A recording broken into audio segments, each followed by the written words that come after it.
Hello everyone, so welcome to one more video, and in this video I am going to solve numerical based upon roller support.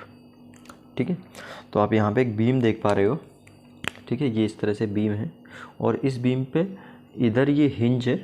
ठीक है, तो इधर hinge support है और इस तरफ यदि आप देखेंगे तो इधर क्या है, रोलर सपोर्ट है. देखिए, रोलर सपोर्ट स्टील स्ट्रक्चर वगैरह में हम यूज़ करते हैं क्योंकि steel structure are subjected to the thermal stresses, है ना.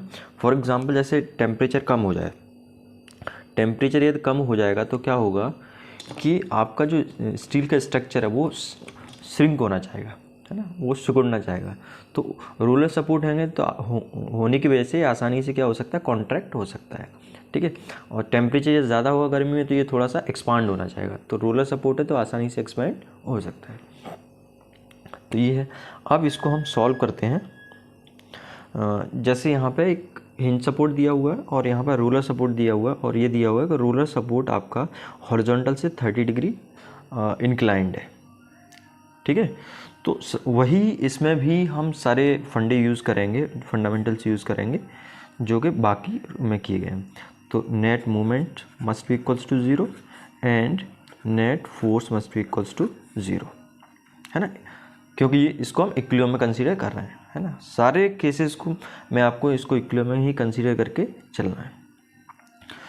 तो अब हम देखते हैं. सबसे पहले थोड़ा सा इसमें समझने वाली बात ये है कि आपके पास ये फोर्स है, ये फोर्स इंक्लाइंड है और यहाँ पे ये रोलर सपोर्ट है, ये रोलर सपोर्ट भी क्या है, इंक्लाइंड है. ठीक है, तो इसको देखना पड़ेगा. तो ये चूँकि इंक्लाइंड है ये वाला फोर्स, ठीक है, तो ये फोर्स कुछ इस तरह से लग रहा है, ये डिस्टेंस बना रहा है, ये 45 डिग्री एंगल है यहाँ से. ठीक है, तो 4 किलोमीटर.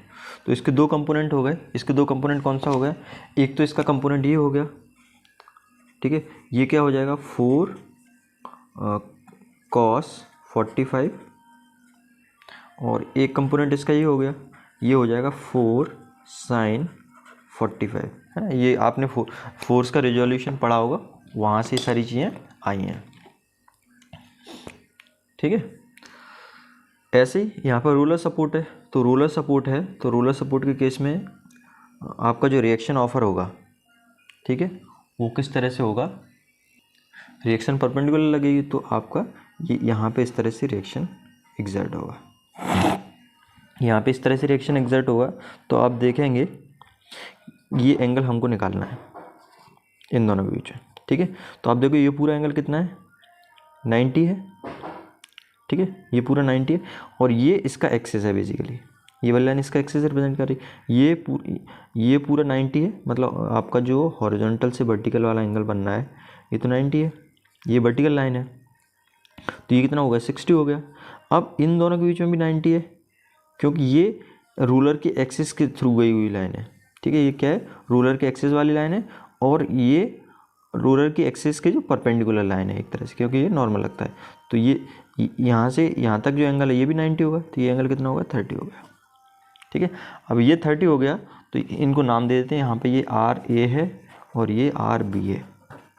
ठीक है, RA है, RB है. अब इसके दो कंपोनेंट हो जाएंगे. एक तो इसका कंपोनेंट ये हो गया, ये वाला कंपोनेंट हो गया इसका, और एक कंपोनेंट इसका ये वाला हो गया. तो ये हो जाएगा आपका RB cos 30 और ये हो जाएगा RB sin 30. ठीक है, RB cos 30, RB sin 30. तो अब क्या करते हैं, हम मूवमेंट लेते हैं A के अबाउट. ठीक है, taking movement of all forces about A.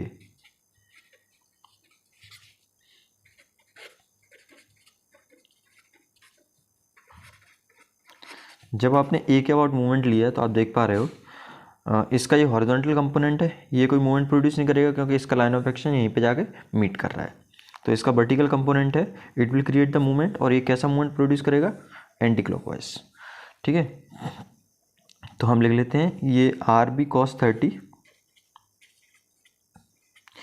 ठीक है, इक्वल. अब ये कैसा मूवमेंट प्रोड्यूस करेगा, क्लॉकवाइज. हम एंटी क्लॉकवाइज एक तरफ ले लेते हैं और क्लॉकवाइज एक तरफ ले. तो ये कैसा मूवमेंट प्रोड्यूस करेगा, क्लॉकवाइज. हाँ, इसमें मल्टीप्लाई डिस्टेंस का भी करना पड़ेगा.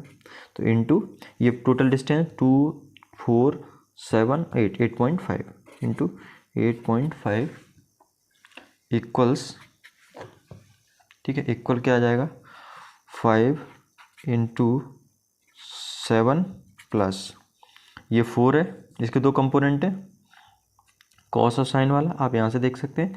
तो इसका ये 4 cos 45 वाला है, तो ये इसके अलॉन्ग यहाँ पे लग रहा होगा, यहाँ से आप देखो क्योंकि मैंने यहाँ पे किए हुए, तो ये इस लाइन के अलॉन्ग लग रहा होगा, तो इस लाइन के अलॉन्ग ये इसका लाइन ऑफ एक्शन यहीं पे मीट कर रहा है, तो ये इसका मूवमेंट जीरो हो जाएगा। तो इसका सिर्फ ये वर्टिकल कंपोनेंट है, ये मूवमेंट प्रोड्यूस करेगा और वर्टिकल कंपोनेंट ऐसा क्लॉकवाइज मूवमेंट प्रोड्यूस करेगा। तो प्लस 4 cos 45, ठीक है, 4 sin 45 है ना, ये वाला है ना, 4 sin 45 मल्टीप्लाइड, अब ये डिस्टेंस कितना है 2 to 4 इंटू 4 प्लस, अब ये देखो 5 इंटू 2, इसको सॉल्व करते हैं। तो कॉस ये 8 cos 30 इंटू 8.5, ये आ गया 7 मैं इसको यहाँ पे लिख दे रहा हूँ 7.36 RB इक्वल्स, इसको सॉल्व किया 7 5 जो 35 प्लस इसको सॉल्व करते हैं 4 cos sin 45, तो 4 इंटू साइन 45 ये आ गया इन 4 sin 45 आ गया इंटू 4 ये आ गया, तो ये आ गया 11.31 प्लस 5 2 10, तो इनको जोड़ देते हैं प्लस 10 प्लस 35 ये आ गया डिवाइडेड बाई 7.36, तो ये आ गया 7.65, ठीक है। तो वर्टिकल रिएक्शन है, तो यहाँ पे लिख दिया मैंने 7.65 किलो न्यूटन, ऑब्वियसली यूनिट वही आएगी जो सारी यूनिट्स दी हुई है। तो ये आपका आ गया RB, ठीक है, क्या आ गया आपका RB आ गया।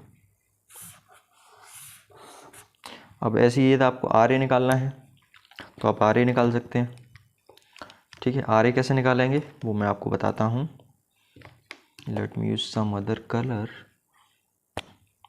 चल रहा है।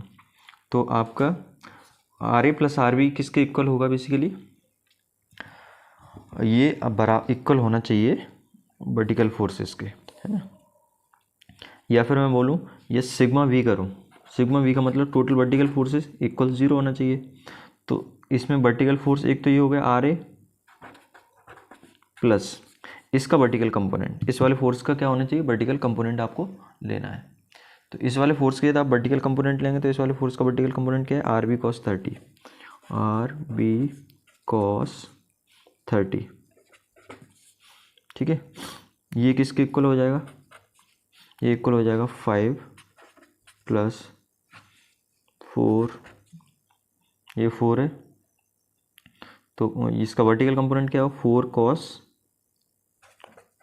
45 प्लस 4 sin 45 ना, वर्टिकल क्या है sin 45 प्लस 5, है ना, दिस इज इट। तो यहाँ पे हमने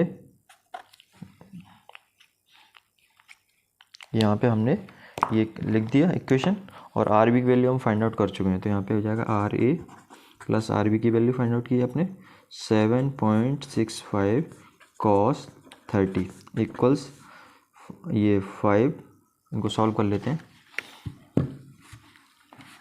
5 प्लस 4 sin 45 ये आ गया प्लस 5 प्लस 5 ये 12.8284 इक्वल्स अगर 12.8284,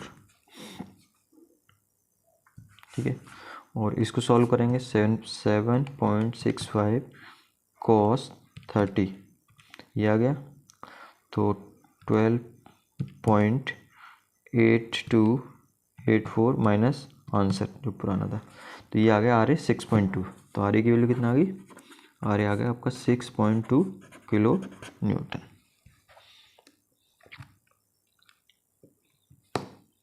ठीक है। ठीक है, आपको ये तो समझ में आ गया। अब आपको दिमाग में ये आ रहा होगा कि यहाँ पे ये हॉरिजॉन्टल कंपोनेंट है, इसकी वैल्यू कैसे आएगी। तो हॉरिजॉन्टल कंपोनेंट ऑब्वियसली सीधी आ जाएगी। आपको सिर्फ रिएक्शन फाइंड आउट करना, तो आपने रिएक्शन फाइंड आउट कर लिया। देखो ये हॉरिजॉन्टल कंपोनेंट है, ये लग रहा है, तो ये हॉरिजॉन्टल कंपोनेंट इस फोर्स के इक्वल होगा, क्योंकि इसका डायरेक्शन अपोजिट है ना। या फिर मैं ये भी बोल सकता हूँ इन दोनों फोर्सेस का जो समेशन है वो इक्वल होना, जीरो होना चाहिए। तो इन दोनों फोर्स का समेशन कब जीरो होगा, जब ये दोनों फोर्सेस इक्वल और अपोजिट डायरेक्शन होंगे। और आप यहाँ पे देख भी पा रहे हैं ये फोर्स इस तरफ लग रहा है और ये वाला फोर्स इस तरफ लग रहा है। तो यहाँ से ये वाला कंपोनेंट इसको क्या करेगा, बैलेंस कर लेगा या न्यूट्रलाइज कर देगा। ठीक है, सो दिस इज इट।